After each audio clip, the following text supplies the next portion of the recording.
In our last video, we looked at how the QuickBooks Cash Flow Planner can predict your business financial future. But there is a massive trap that can completely ruin your chart's accuracy: overdue transactions. If you have old invoices or past due bills from weeks ago, QuickBooks assumes they are landing today. This warps your line graph, creating fake spikes or dips that ruin your forecast. Today, I'm going to show you how to quickly expand these entries right from your upcoming list and give them a realistic expected date to keep your charts razor sharp. Let's fix. First, let's open our layout by going to the search box and type Cash Flow Planner. After that, you will find the menu and you can click on it. Once the page loads, scroll down right under your main line graph, and you'll find a warning banner labeled Overdue Transactions showing you exactly how many items are currently choking up your system.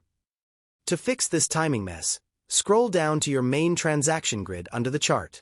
Find an entry you need to update and click anywhere directly on that row. Instead of opening a separate page, the row will instantly expand downward right inside the list to show your editable details. Inside this expanded panel, you are completely in the driver's seat. Click into the date box on the left and select a realistic future date when you actually expect that cash to clear your bank account. You can also quickly toggle whether it's money in or money out, or make it a repeating item.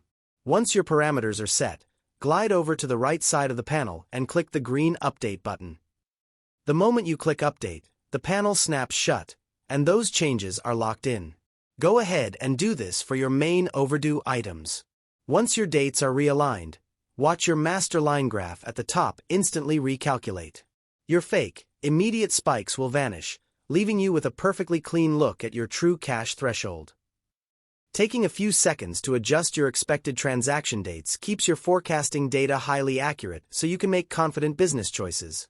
If this quick cleanup layout guide saved your charts today, drop a like, subscribe, and consider hitting that join button to support the channel.